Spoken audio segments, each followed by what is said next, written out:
രാവിലെ മോന് സ്കൂളിൽ പോണ തിരക്കാണ്.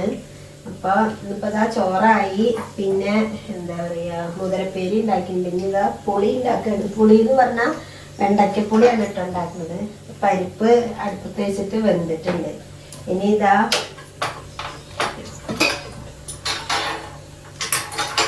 കുഞ്ഞി ചീഞ്ചട്ടിയില് 2 വെണ്ടയ്ക്ക് വഴറ്റി എണ്ണ ഒഴിച്ചിട്ട് പിന്നെ തക്കാളി ഉണ്ട്. അപ്പൊ അതിന്റെ ആവി പോയിട്ട് വേണം എന്തെങ്കിലും ഇടാൻ. അപ്പൊ ഞങ്ങളുടെ ജലദോഷവും പനിയൊക്കെ നന്നായി ഭേദമായി. ചങ്കൊന്നും ശരിയായിട്ടില്ല. കുട്ടിക്ക് ഇന്ന് രാവിലെ ജലദോഷം തുടങ്ങി. അവൻ സ്കൂളിൽ പോകാൻ വേണ്ടി തുടങ്ങാപ്പോഴേക്കാ ജലദോഷം. അവനും ജലദോഷത്തിന്റെ മരുന്നെടുത്ത് കുടിച്ചിരിക്കുക. ക്ലാസ് പോയിട്ട് ജലദോഷമായിട്ട് ഇരിക്കുമ്പോൾ ഒരു സുഖം ഉണ്ടാവില്ലല്ലോ. ഇവിടെ അങ്ങനെ തന്നെയാണ്.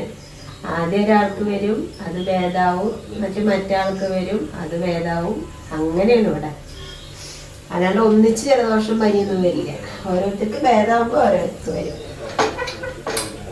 ആവി പോട്ടെ വെണ്ടയ്ക്കപ്പൊടി ഉണ്ടാക്കാൻ. അപ്പൊ ഇന്ന് എന്താ സംഭവം എന്ന് വെച്ചാൽ ബ്രേക്ക്ഫാസ്റ്റ് ഉണ്ടാക്കിയിട്ടില്ല. ഇന്നലെ ഫുള്ള് നടത്തായിരുന്നു. ഇന്നലെ ഇവിടെ കറണ്ട് ഉണ്ടായിരുന്നില്ല. അപ്പൊ പിന്നെ നല്ലൊരു വർക്ക് ചെയ്യാൻ പറ്റില്ല. അപ്പൊ ഞങ്ങള് സാധനങ്ങളൊക്കെ വാങ്ങാൻ വേണ്ടി പുറത്ത് പോയി. വാങ്ങി 2 പ്രാവശ്യം പോയിട്ട് വന്നപ്പോഴേക്കും സമയം 6-6:30 മണിയായി. അപ്പൊ പിന്നെ അരിയൊക്കെ വെള്ളത്തിലിടാൻ മറന്നു. മാവൊക്കെ കഴിഞ്ഞിരുന്നു. മാവ് 2 ദിവസത്തിനോ 3 ദിവസത്തിന് വേണ്ടത് അത് കഴിഞ്ഞു. അരി വെള്ളത്തിലിടാൻ മറക്കും ചെയ്തു. ഇന്ന് രാവിലെ നോക്കിയപ്പോഴാണ് ഒന്നും പലഹാരത്തിനില്ല. അപ്പൊ നന്നിട്ട് ദോശ വാങ്ങാൻ വേണ്ടി പോവുക. അപ്പൊ ആ പരിപ്പ് വെന്തിട്ടുണ്ട്. വെണ്ടയ്ക്കയും തക്കാളിയും കൂടി ഇടാണ്.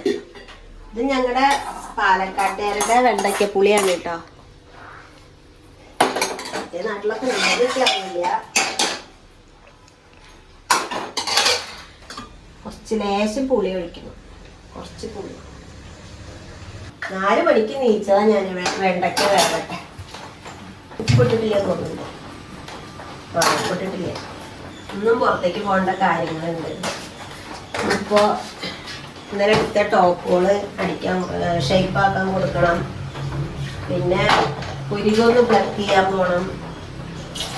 ഒന്നും എനിക്ക് തിരക്കന്നെ. ഇതായി കഴിഞ്ഞിട്ടുണ്ടെങ്കിൽ ചെറിയുള്ളി വറുത്തിടണം. ചെറിയുള്ളി അരിഞ്ഞിട്ട്. ഇത് നല്ല രസമുള്ള കറിയാണ്. എല്ലാവർക്കും ഇഷ്ടാവോന്ന് അറിയില്ല കേട്ടോ. അതൊക്കെ നല്ല ഇഷ്ടമാണ്. അപ്പൊ അതാ വെണ്ടയ്ക്കപ്പുളി ആയിട്ടുണ്ട്. ഇനി ഉള്ളി അരിഞ്ഞിട്ട് വറുത്തിടണം. വലിയ കുക്കറ്, ഒരു തുള്ളി കൂട്ടാൻ. അപ്പോൾ മോന് സ്കൂളിലേക്ക് പോകുമ്പോൾ പെട്ടെന്ന് ആവാൻ വേണ്ടി വേഗം ഉണ്ടാക്കുന്ന കറിയാണത്. ചില സമയത്ത് ഞാൻ പരിപ്പില് പച്ചമുളക് കീറിയിട്ടിട്ട് വെളിച്ചെണ്ണ. അത് നല്ല രസമാണ്. അതൊക്കെ സിമ്പിളായിട്ട് വേഗം ഉണ്ടാക്കാമല്ലോ. രാവിലെ ഇപ്പോൾ സാമ്പാറൊക്കെ വെക്കാന്ന് പറഞ്ഞാൽ വെക്കണമെന്ന് വിചാരിച്ചത് തന്നെയാണ്. പക്ഷെ ഞാൻ ചെറിയുള്ളിയൊന്നും നന്നാക്കി വെച്ചില്ല. ഉള്ളി സാമ്പാർ ഉണ്ടാക്കണമെന്ന് വിചാരിച്ചതാണ്. അപ്പം അതാണ് ഇന്നത്. ഇന്ന് പുറത്തേക്ക് പോകാനും ഉണ്ട്. ഇപ്പം ചിലപ്പോൾ ഒന്ന് വീഡിയോ എടുക്കുന്നത് നടക്കില്ല.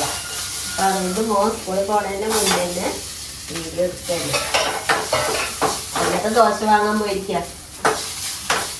ഇവിടെ അടുത്തൊരു കട ഉണ്ട്, ചായക്കട. അവിടേക്കാണോ തുടങ്ങിയപ്പോൾ ടൗണിലേക്ക് പോയിട്ടൊന്നും അറിയില്ല.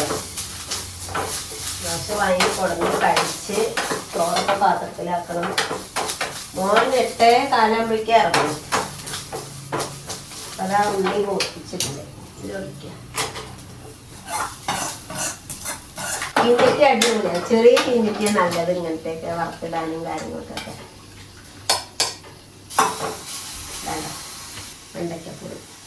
വെണ്ടയ്ക്കപ്പുളി പിന്നെ ഇതാ മുതിര ഉപ്പേരി, പിന്നെ ദോശയും എന്താ പറയുക, ദോശയും ചട്നി സാമ്പാർ പിന്നെ ചമ്മന്തിയൊക്കെ ഉണ്ടാവും കൊണ്ടുമ്പോൾ. അതൊക്കെ വാങ്ങിക്കാൻ വേണ്ടി അതെല്ലാം പോയിരിക്കുകയാണ്.